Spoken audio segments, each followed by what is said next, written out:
Hey Rob, how are you? Good, Mike. How you doing?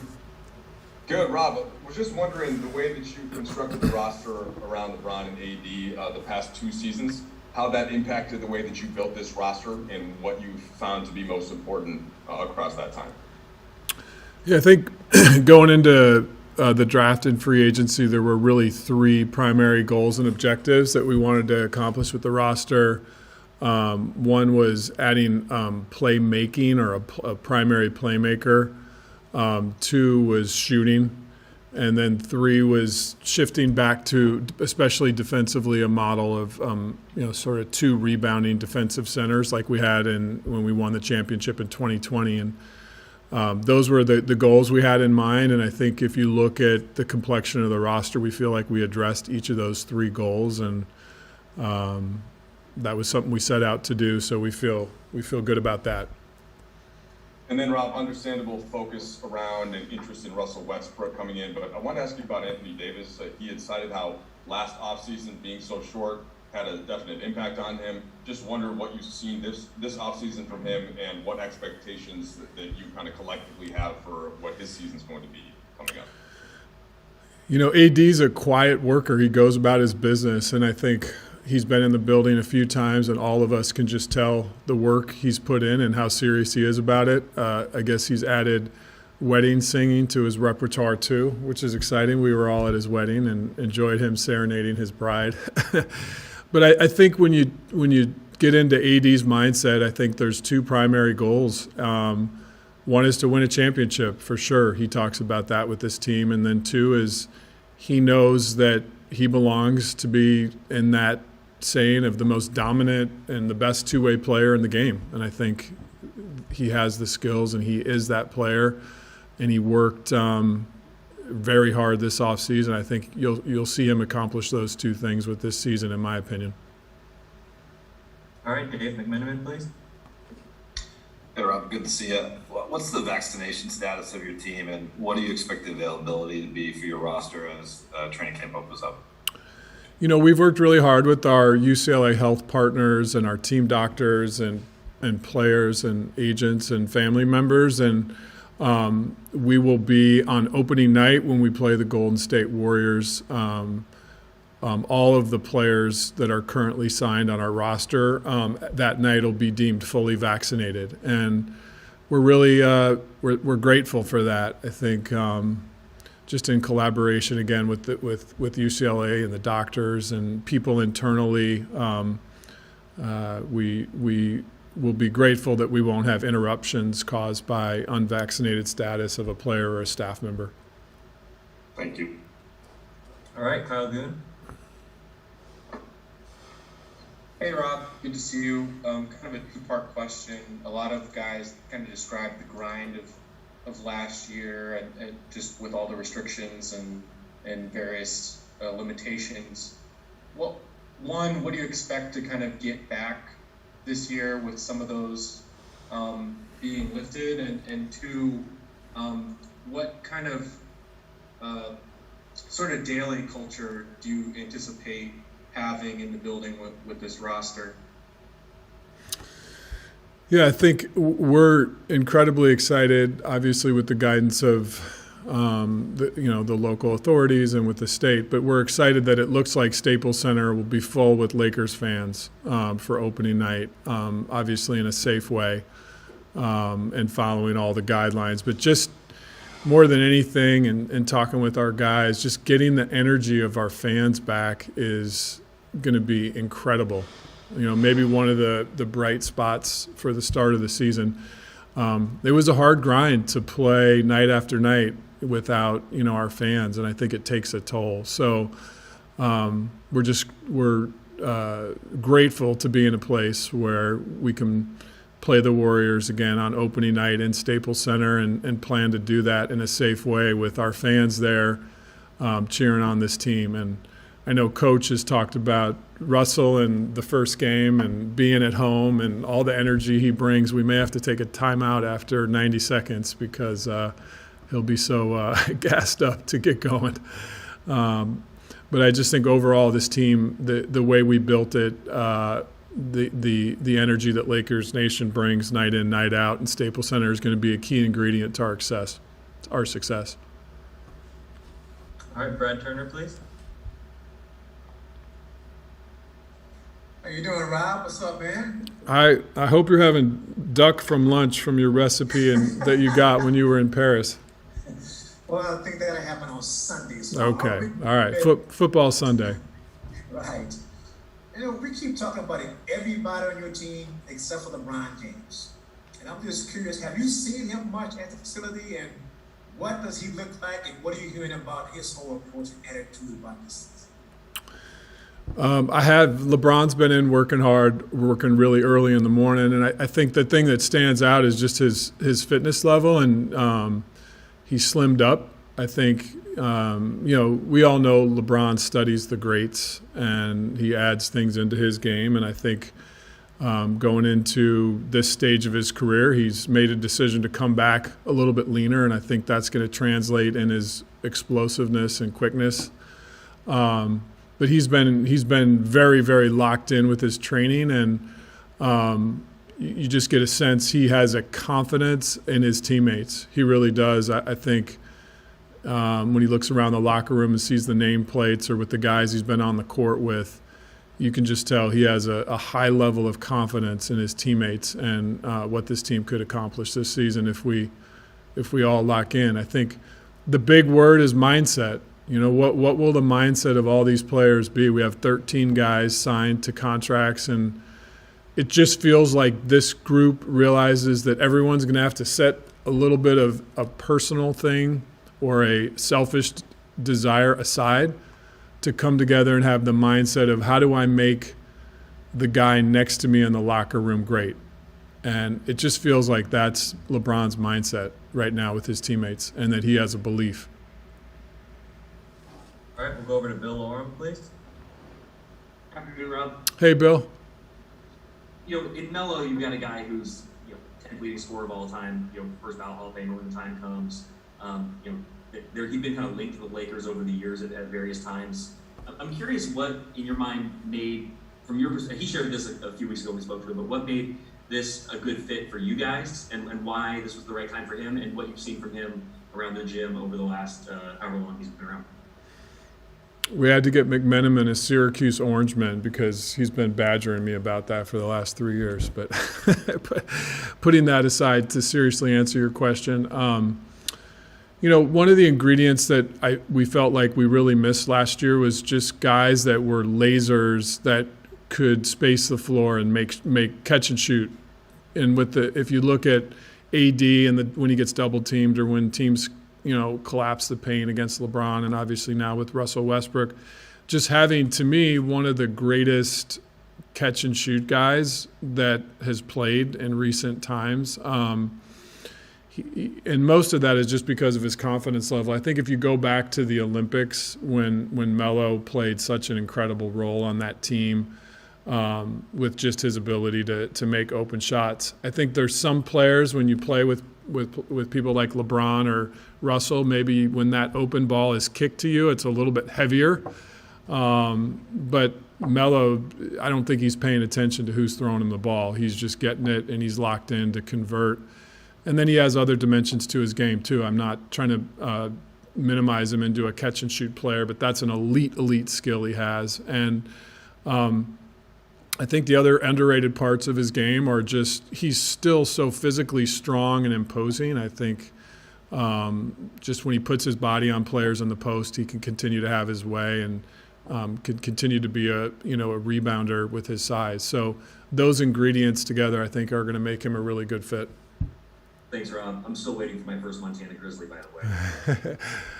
I was actually in Montana this summer, and it's a great state. Went and saw Coach Phil Jackson at his house, and I'll start scouting more in Montana. It's pretty beautiful.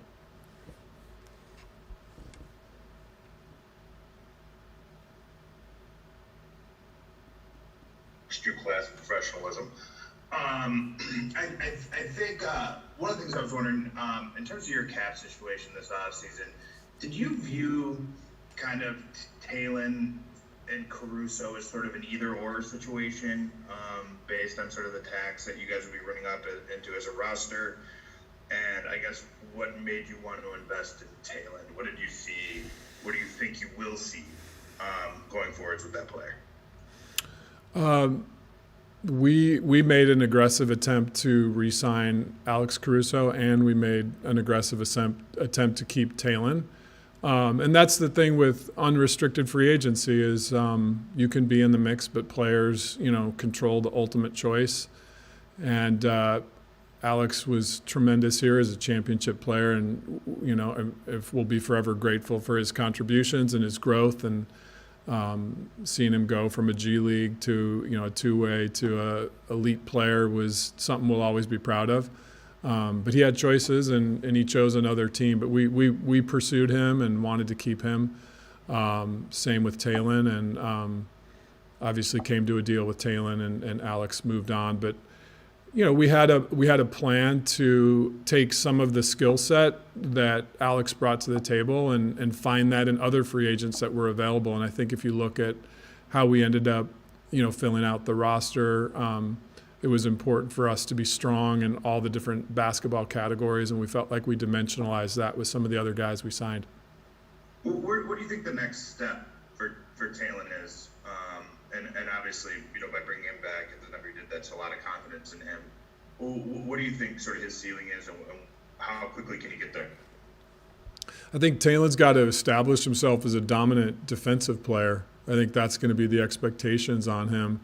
You guys know Frank Vogel prides himself on that end. He builds everything with his defense, and there's nothing that Talon doesn't have to keep him from being an elite player. Just we all know about his publicized incredible wingspan, broad shoulders, quickness, athleticism.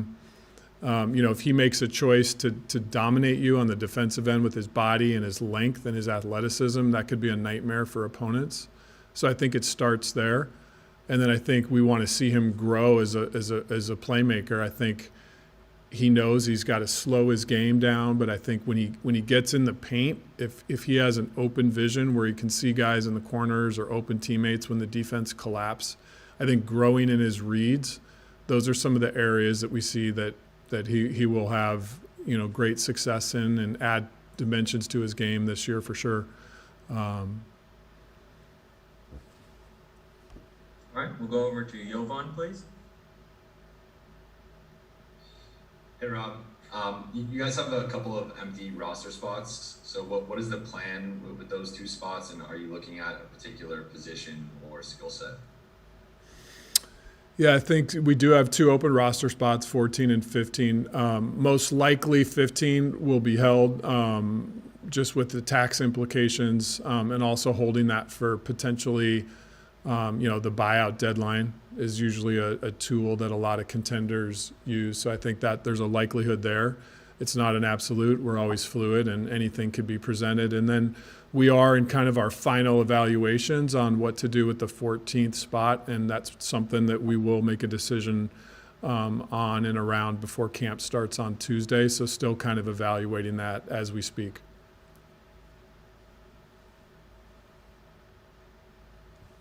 All right, let's go over to Mark Medina, please. Hey Rob, good to see you. A two-part question here. What do you think has been the common thread with a lot of the guys on this team, the star players and role players, that explain how they've been able to have a lot of longevity? And given the the collective age, what's the overall approach the training staff's going to take to try to maximize their chances for good health? So we're moving towards more of a customized model around players. I think we live in a world where the TV we watch is more customized. The food we eat when we go out to restaurants, we have more of a say in how to create a bowl or to make a meal. And I just think it's really smart to customize our approach for what services we put around a player on the training side. So there's going to be a big focus on that with our staff going into camp. But I think we've all seen over the last several years the amount of time and money that athletes are investing into their sports performance and their bodies, into their nutrition, into the way they take care of themselves. is translating into more athletic performances, records being broken in times of marathon sprints. Just players, men and women, are just getting more athletic. And so I think that translates into players playing longer in their career as well. And, the ultimate example, of course, right now in professional sports, we all saw what the Super Bowl ended up last year with Tom Brady kind of leading his team at his age. It's staggering, but that's due to a commitment to taking care of his body. And I think if you go through our roster and all of these players, that's something that is deeply ingrained in each of their work habits. And I think you'll see throughout this year just the way guys approach the weight room, the way guys approach recovery, nutrition. I think there's going to be a high level of commitment to keeping players on the floor. And that service is something that we have to meet the bar of excellence on with all of our players, from the first guy on the roster all the way down to the last man. We have to have a commitment to that, and we do. All right, we'll go to Alan Slewa next, please. Hey, Rob, just one thing that you had mentioned about making sure, hopefully, the players obviously set aside any selfish goals, kind of doing it as a team together. I'm just curious, in the offseason, how much does that play into everything that you're doing? So you're trying to find maybe more shooters or playmakers or so forth. How much did that come into the equation? I think, again, the guiding word for us was mindset. What is the mindset of a player coming in here to be on this Lakers roster? And there is a really firm belief in each of these guys and their ability to have the right mindset, where there is those characteristics of about, hey, this isn't all about me. This is about getting the 18th title. And I think there's a palpable feeling, there's a palpable taste in your mouth that when this group of guys is in the gym or around each other, there's a respect for, hey, we have a chance to do something special this year.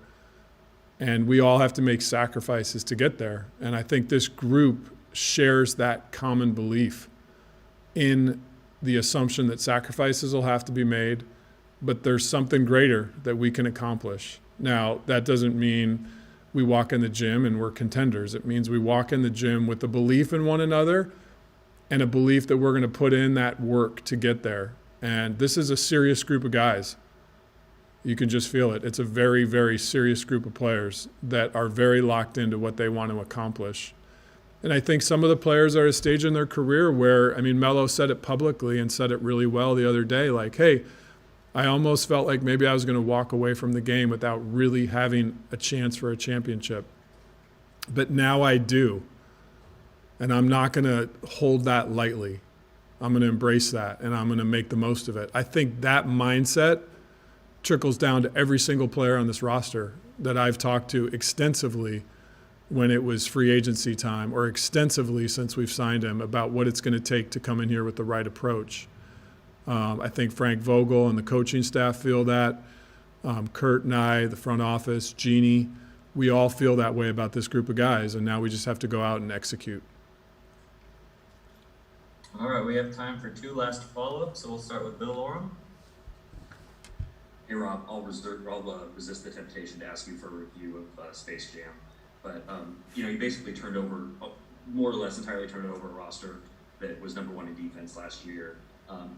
With what moves you were able to make, what are your defensive goals for this team? Is there a range that you would want to see this team finish, or would expect it to be able to achieve defensively? What's kind of the standard that you expect defensively? I think, Bill, the good news is, we have seen, this Coach Vogel effect defensively, where with last year's group, with the group before, where his system and his discipline and his teaching and his focus on that side of the ball translated into success. And of course, part of that was personnel. Of course. Part of that is also system and teaching and accountability. And so we have a belief in this group with some of the guys that were added, with players like, Kent Bazemore, Trevor Ariza, I could go down the list, that there is going to be a massive commitment to defense and rebounding, and those cornerstone elements that are key to winning at a high level. And I don't have any concerns about us being a very, very strong team defensively. I believe in the group's commitment and the effort and coaches teaching at that end that I think will be successful as a defensive ball club. All right, and we'll go ahead and end with Dan White, please. Rob, just kind of a housekeeping question. Are you anticipating all the main sort of roster guys to be available at the starting training camp? Does anybody have any